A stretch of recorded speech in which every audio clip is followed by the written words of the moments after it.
Mahomes' magic prevails again as the Kansas City Chiefs beat the New Orleans Saints 32-29 in the Superdome. And for the Chiefs, once again, Mahomes finds a way against a very solid defense. That in the beginning of the year, the Saints, they really struggled against the pass, but they've really found their own. And Mahomes did not do great when it comes to completions. He had 47 pass attempts, only had 254 yards. So the Saints are doing a pretty good job of limiting him when it comes to attempts per pass, which Mahomes, I believe, is top in the league. The Chiefs are top in the league when it comes to yards per completion, yards per attempt, which is something you really need to watch for against the Chiefs, because a team like the Dolphins, you saw the Dolphins lost the week before. They had 4 turnovers. They gave up 11 yards a pass, and that ended up hurting them. Mahomes had almost 400 yards passing.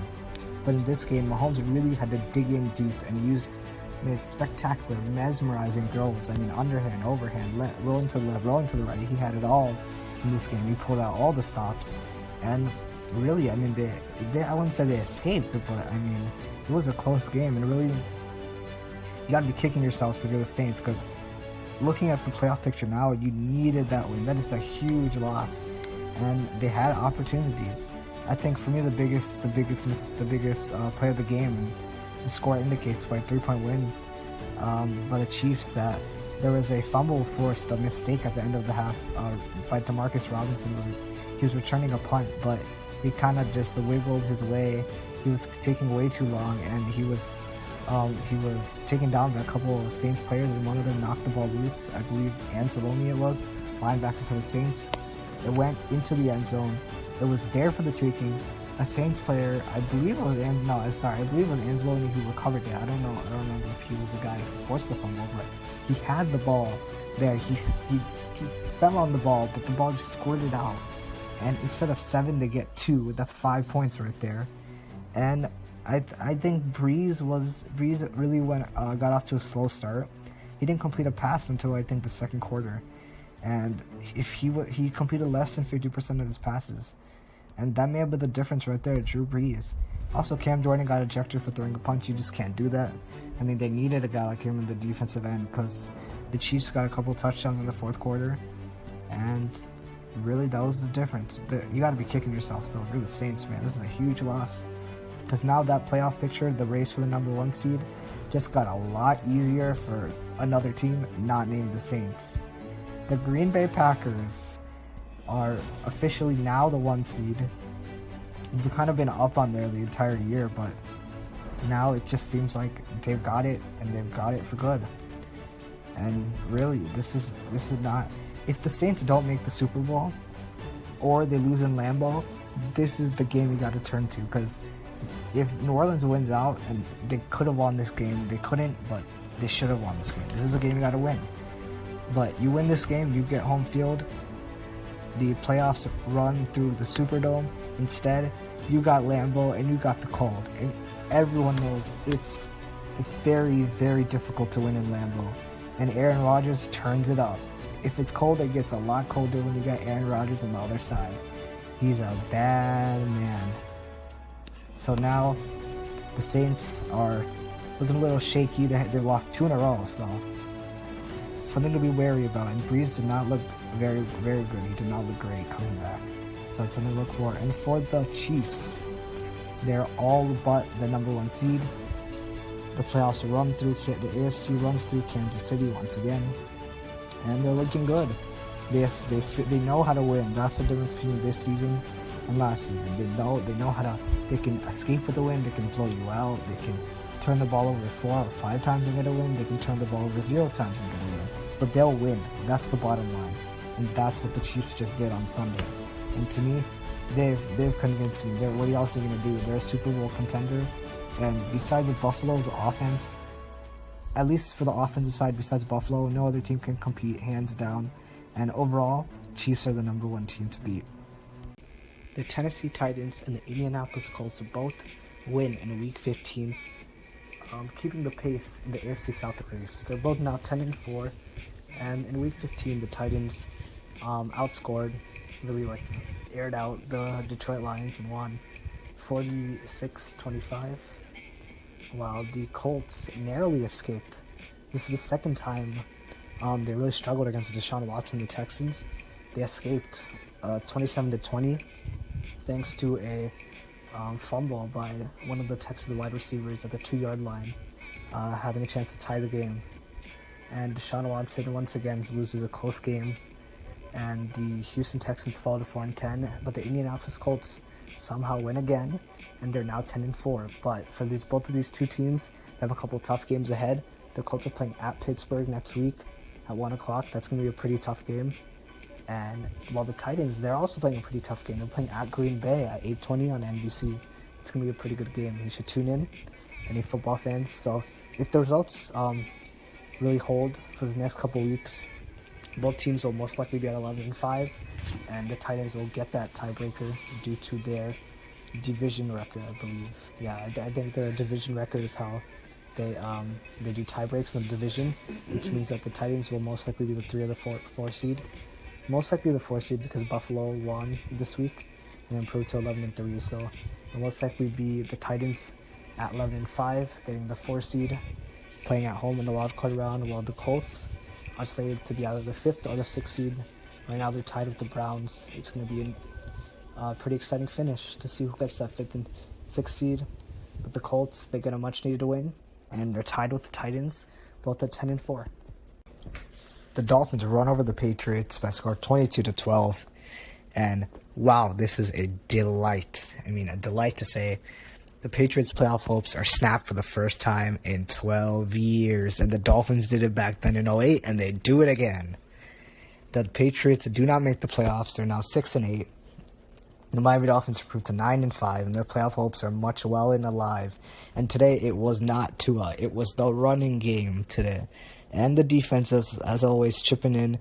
The running game, absolutely great, man. There's no better feeling in the world than your running backs and your O-line dominating the line of scrimmage. And that's what they did. You got the Maulers, Solomon Kindley, Robert Hunt, Ted Karras on the right side of the line. They were going at this D-line, and they were taking them down. No negative run plays. All positive, big gains. Salvon Ahmed had 122 yards. Matt Breida had 86 yards, both over 5 yards a carry. 250 yards as a team.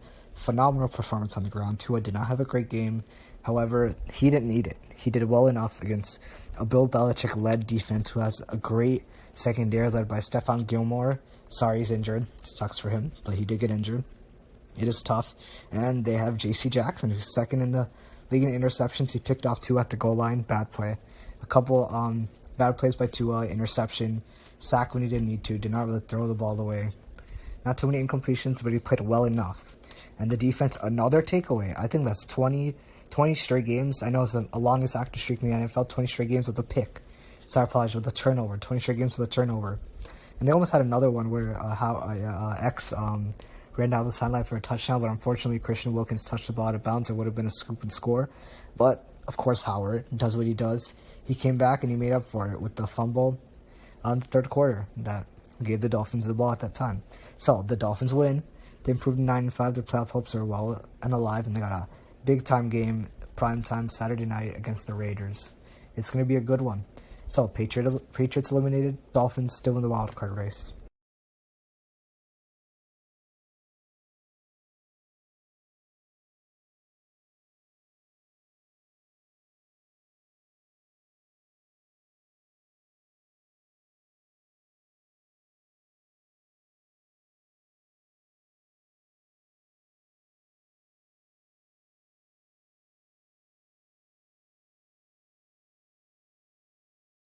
The Bear has woken up. The Bears have won 2 straight, and Chicago's going to make the playoffs. They're going to end a miraculous season and somehow, some way, make the playoffs at 9-7. Some other team is going to just blow it. Arizona's going to blow it, and Chicago's going to get in. Not. To every delusional Bears fan on the planet, you guys are not making the playoffs. You guys are no good. I stand by my assertion that this offense is still not that good. Although they've had a better rushing game in these past couple games, I don't buy it. I think they're just going to go back to their old ways. It won't hold. They beat 2 bad teams. And just like Cody Parkey double-doinked during the playoff wild card game against the Eagles a couple years ago, to every misguided, falsified, delusional Bears fan in Chicago, the Bears, as they say, are going to fall flat on their face, and they're going to double doink their way to miss the playoffs again. As a doctor, I'll be prescribing post-embarrassment stress for every Jets fan, player, or staff in the organization in the next 10 years. Because that's what the Jets just did. They won. They ruined their hopes of a number 1 draft pick, Trevor Lawrence, best QB prospect since Peyton Manning. And they basically ruined it for a week of goodwill and hope that's never going to come. So basically what's going to happen is the fans and the players are going to get used to losing. And from 2021 to 2030, they're going to face probably the worst record in NFL history during a 10-year span. That's exactly what's going to happen. Because they can't even win right. I mean, I can't believe it. And yeah, the Jets won when they didn't need to. I gotta say, this is the most Jets way to win.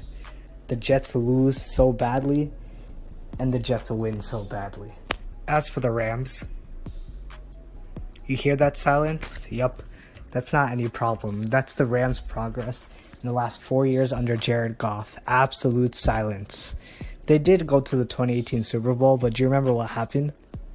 Yeah, I don't remember either. I would call that the most forgettable Super Bowl in NFL history. All I know is that the Rams lost, as expected. And basically, the Rams are going backwards. And last time I checked, I don't know if there's a bunch of landfills filled with waste in LA, because that's what it looks like. There's a lot of waste in the LA Rams. Because right now, Aaron Donald and Jalen Ramsey, supreme talents, Pro Bowl and All-Pro talents, are being wasted by this LA staff. I mean, it's unbelievable. And if either of these two players, Donald or Ramsey, go to any team, they'll automatically become 3 or 4 wins better and elevate to a championship contender. That's the problem with the Rams. And they basically squandered the division lead to the Seahawks. And now the Seahawks have one game over the Rams. And it's only getting worse for the Rams. Be aware, Rams fan. Your downfall is here. Both Tampa Bay and Arizona take care of business in Week 15. Tampa Bay beats Atlanta 31-27. And once again, Atlanta blows a lead. Surprising? No. That's their 4th blown lead since 2016. Most in the NFL in that span. I guess they love playing Tom Brady because Tom Brady is like, man, they're kryptonite. Seems like every time Atlanta plays Tom Brady loves to come back on that, and he does it again. So Tampa Bay gets another win.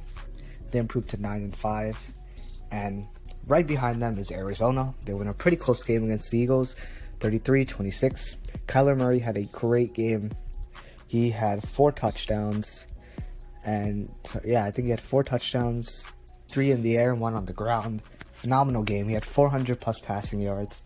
1 turnover, but he can change. He's a game changer. He has a career high day.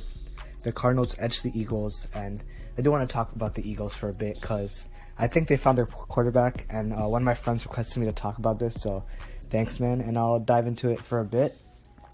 So the Eagles turned to Jalen Hurts for the 2nd week in a row. The first week they beat the Saints 27-24. Carson Wentz was benched in that game. Sorry, no, he was benched before.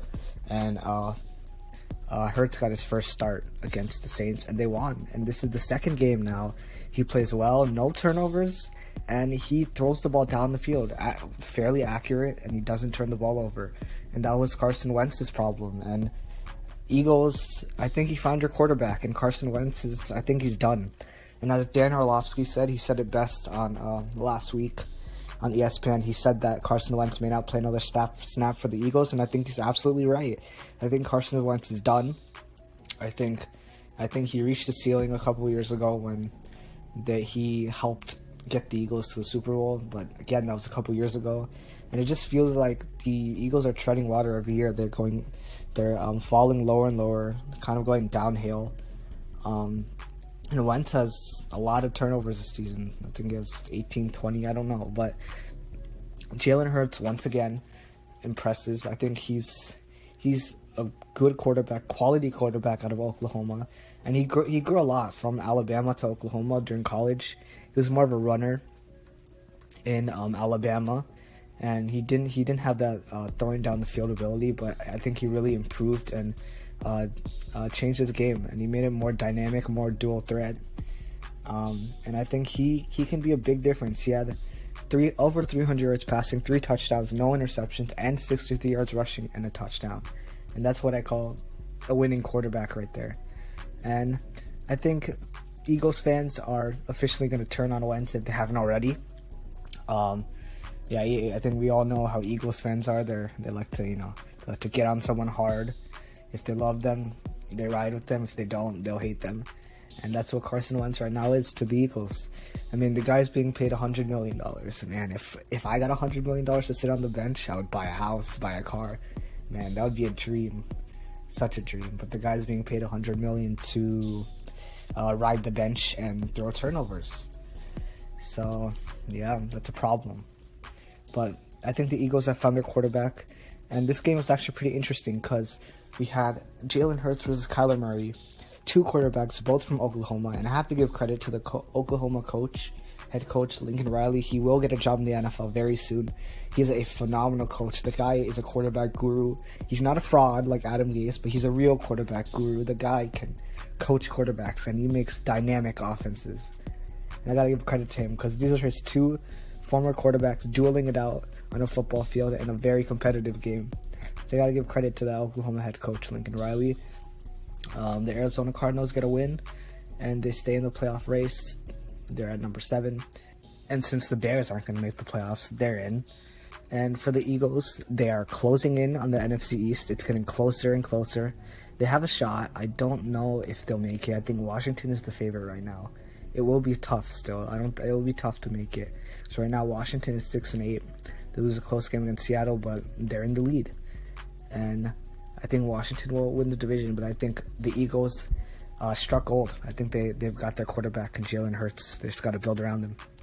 Wow. Which one of these teams is playing like a 2-10 team again? I can't tell. Because apparently Cincinnati is 2-10, but Pittsburgh decides to play like a 2-10 team and lose again. I mean, this is embarrassing. This is not a one-off. First they lose to the Washington football team. Then they lose to Buffalo. And then everybody's like, oh, it's Cincinnati. This is your game to, get back on track, end the season on a high note, get into the playoffs, get a good playoff push. And my God, they look so bad. I mean, I don't know what has gotten into the Steelers. And I think finally teams are starting to pick up on their offense. Their offense looks putrid. They can't move the ball. It's not watchable. They're fumbling on snaps under center. You got to make that play, and they're giving Bengals free possessions. I mean, there are drops, hits. I mean, guys are being leveled on the field. Juju Smith-Schuster gets leveled. The Bengals are outplayed. They clearly outplayed the Steelers. There's a huge hit in the first quarter. I'm watching it now on SportsCenter actually. 24. I mean, Juju Smith-Schuster got lit up. I mean, that's how the Steelers usually are supposed to play.